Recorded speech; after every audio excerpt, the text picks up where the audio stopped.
Yo, what is up, guys? It's Bankrupt Dope back again with another video. And today we are back on some Black Clover Mobile. And before we hop into anything, we just gonna get straight in there. I hope you're having a good day today. And if you're not having a good day, I hope your day gets better. You already know the drill. Now, today you can tell by the title, you know what we're getting into. We gotta ask the question. I think it's an important question. Is Black Clover Mobile worth it to play in 2024 right now?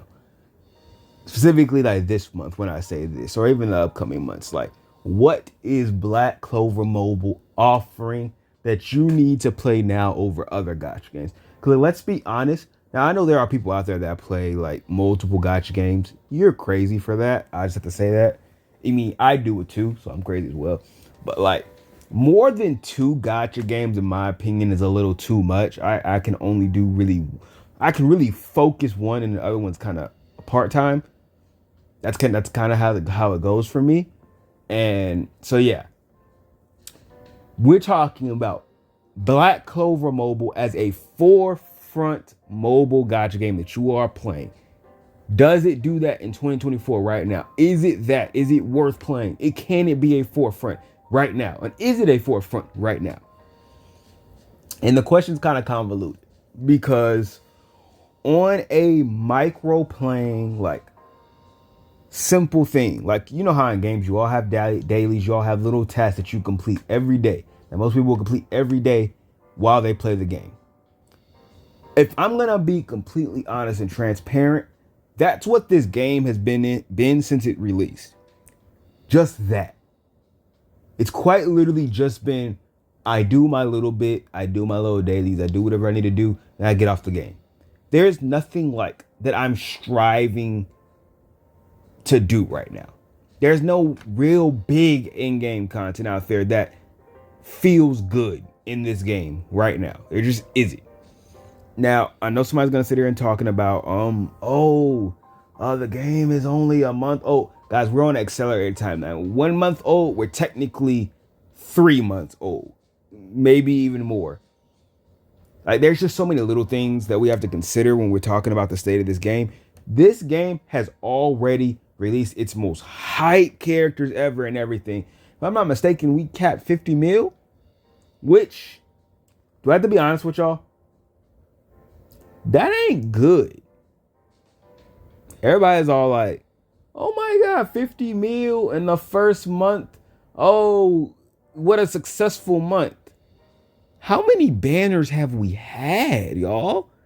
How many microtransaction lines are in this game? That 50 mil is not impressive. I'm not, this is not a slam on the game, but I'm being realistic and putting this in the perspective of that of other gacha games. 50 mil in this game is not impressive when you consider all the factors and then you compare it to any other gacha game on the market. You compare Star Rail's 28 mil with them only having one singular banner and one set of things for you to purchase only. And they hit 28 mil. There wasn't just a whole bunch of stuff for you to buy. No. Banner is the only thing you were paying for on that game when you visually look at it. This game, over the course of an entire month, doubled that. But how many banners have we had? And who did they have to release that really got most of the money? We all know. How about a thank you for the most hyped character, arguably the most hyped character in the entire show, got released in the first month of the game. This is where the money came from. And then you have the fact that there are a billion different purchase lines in this game, which once again, these things are not in a game like Star Rail, for example. They lack all this extra purchasing of things. Yes, they still have resource purchasing, but not to the degree that this game does. This game's purchase for resources are far higher than most gacha games that I've seen. A lot higher. So I just want to put in perspective that the 50 mil that this game hit is not a win in comparison to what general 50 mils actually look like. So I'm not going to say that they did good their first year, because it was 50 mil with like 4 banners and a whole bunch of other mini microtransactions within inside that people buy. So yeah, no. There's one red flag for should you play this game or not. Their revenue is not that impressive compared to others. Just want to put that in perspective. I felt like I had to break it down that way, or people are going to be like, well, they hit 50 mil, so they're fine. No, you have to consider all the factors before you just say they hit 50 mil. Consider all factors and you realize the 50 mil is just simply, it just isn't that impressive. It really isn't. On to the next thing. Well, how's the content? How's the gacha? Like, what's the gacha look like? The gacha's fine. It's, well, all right, I'm back. The game 4 is closed. All right. How's the gacha? The gacha is okay. At best, the gacha is okay. Not the greatest, not the worst. Irritating because there are a lot of main event characters, rate up summons that are split in 2. So like you have these 2 characters that are split in 2, along with skill pages split in 2. Well, actually, wait, can you pull Kahono on a banner, or is it just, or like the fact that they're just rated up? No, you cannot pull Kahono. So it's like you have to split your currency between 2 banners if you want to collect characters. You have to get character and their skill page, and that's pretty general when they do the 2 characters. And then you have seasonal characters as well. But generally, you have about 3 banners in reality that you're pulling on at one time. It's too many. This is too many banners and the paid premium summon that free-to-play players don't do. But 3 banners is too many. Because standard isn't really standard, because that's where your seasonal characters are. So you kind of do summon them. Compared to like a seasonal in Star Rail and in Genshin Impact, those standards rarely update, and you're told not to summon them because you don't need them. It's not the same thing when it comes to these seasonal events. It is not the same when it comes to these seasonal characters when their events, when their banners show up, because you're summoning for the seasonal character, not just a pool of random characters. You're summoning for the seasonal character. The fact that you have to summon for a seasonal character, which technically you don't, because they do give us a key, which is a plus. Yeah, that is a plus. They do give you a key, but it doesn't change the fact that you are doing a lot of summoning lines in a short amount of time. That doesn't change that fact. So yes, they are still generous with how they give us dupe pages and dupe stones and seasonal keys, but it does not change the fact that there are a lot of summoning lines that you have to go through, especially if you want to collect. A lot of summoning lines to go through. Shop, we already went over that. Shop is atrocious. There's so many things to buy in there. It is insane. Too many things for sale. How about the content? What does the game have to offer in the content perspective? The content has the same gear and resource grind that has been adopted across the board, across a lot of new gachas of this new generation of gachas. My opinion is inferior. New interface gacha and resource grind is far inferior to that of old school gacha. Old school gacha wanted you to play the game, they wanted you to get stuff. Now everything's time gated and everything is a grind, versus when it just used to be grind, awaken, difficult content. So this follows the new model of gacha, and especially in a game like this, it's highlighted as an even weaker in a more inferior system. It shows in a game like this. A game like Star Rail and Genshin Impact can get away with it because their gameplay loop are so interesting and grabbing, and they have so much other content that you can kind of forget about that loop, and it makes the loop worth it. This game lacks that, which shows the inferiority of this kind of system. This is not the game for this kind of system because they don't have enough extra content to support having this kind of content in here. You have XP, dungeons with bad rates, gear with bad rates and not the stuff that you actually need, talent seeds, which once again doesn't show you none of these things. The city district and ice caverns do not give you the maximum yield rewards because you can only claim those rewards through seasonal events and or like special events and or purchasing them, especially for ice cavern.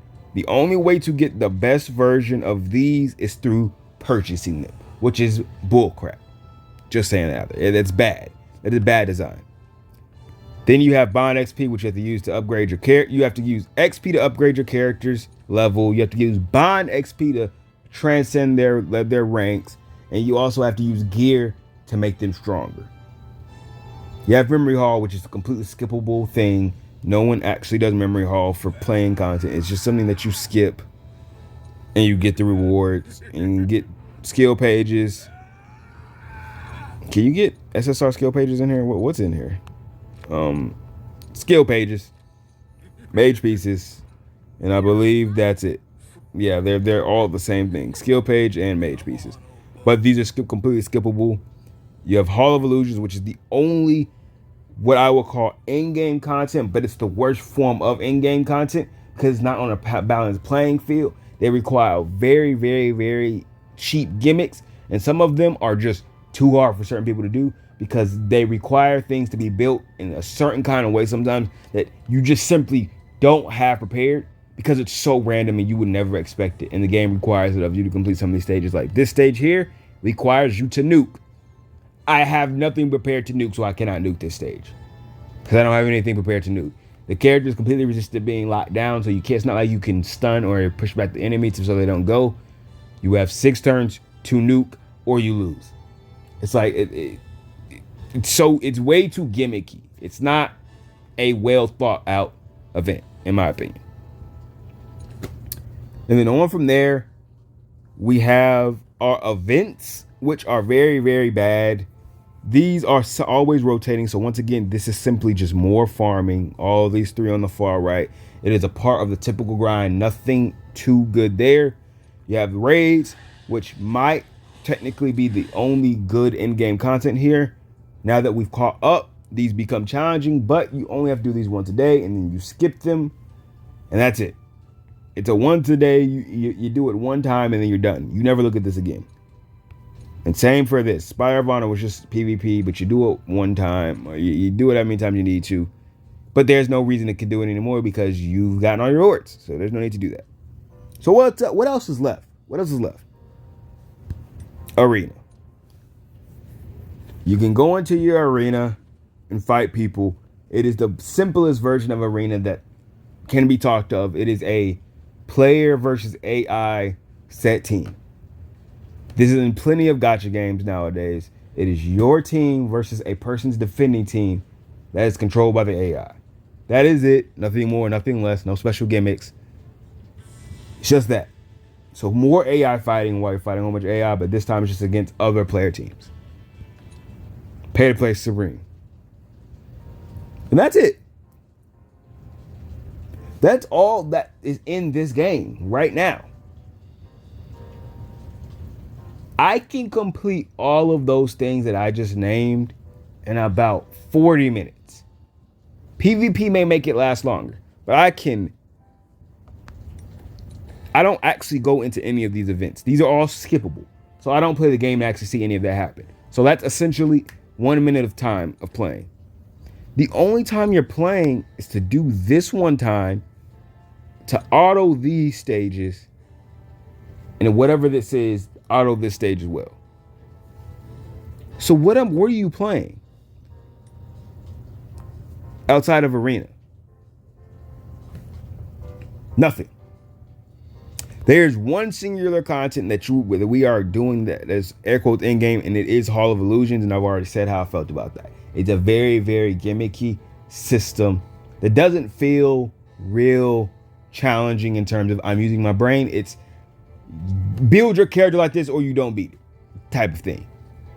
And I guess fundamentally everything can be boiled down that way across all gacha games, but in other gacha games, it's a little bit, and even in this game, it's a little bit more complex than that, but not in Hall of Illusions. It's very specific what you need sometimes, and it's kind of irritating. But outside of Hall of Illusions, everything else It's completely brain dead. Nothing requires your brain skill and nothing grabs your attention because you're not doing anything. So, if you ask me, should you play this game right now? The answer is yes. You should grab your resources and get out. No, you should not pay for anything on this game. Don't do it.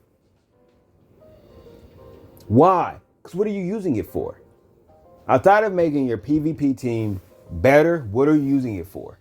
We don't get events that often that require us to go balls to the wall with spending money. It's just not that necessary. At that point, it's just like a you thing. So when I spend money, it's a me thing. Me wanting to upgrade my skills thing is a me thing. Do we need to go over the lack of resources when it comes to this stuff here? Upgrading your character skills are so important for the actual usage in the game, and you can't really do that often. The gear re-rolling. This is something that you have to really pay for. Other than that, you're not re-rolling your stats, or you have to grind forever trying to get the gear sets that you want. So many little things are wrong with this game that, in my opinion, that I will say, if you're coming on or if you're continuing, play how you're probably playing now. You do everything that you need to do. You do your dailies, you do all your challenges, and you log off. Because all the game has to offer right now. That's it. Nothing more, nothing less. This is a log on task completion game. That's where this game fits. And that's how the game is. And I'm hoping by the time we catch up to JP, they come out with that heat. Because as it stands, this is a highly uncompetitive gacha game that, will, in my opinion, will not last longer than 2 years. It just won't. And the state that this game is in, it won't last longer than 2 years because this game isn't doing anything that stands out, grabs attention, and or is innovative compared to any other gacha on the market. So I just wanted to make that clear. I wanted to drop this. I know it's long. It's always long-winded when I talk because I want to explain where I'm coming from. Because I know people are still going to be like, well, did you consider this? Yes. Yes, I did. I probably did. Even if I didn't talk about it. The video's too long. So maybe I should make a Discord just so I could talk about these things with people. So somebody did mention that, and I appreciate that. So at some point, I am going to make a Discord so that we can have talks. And, I could just, and just talk about stuff in general. It's not always going to be serious or like this. But if someone wanted to talk to me about this kind of stuff, they could. But if you do want to talk about it and how you feel in the game, whether it be the same, agreeing, or disagreeing, put it in the comments. I'll read it, I'll digest it, I'll understand it, and I'll talk about it later. But that's really all I have to say about the game, about Black Clover in 2024. Thanks for watching if you watched. Drop a like on the video if you liked it. Comment something down below. Subscribe if you haven't already. And I'll catch you guys next time. Peace.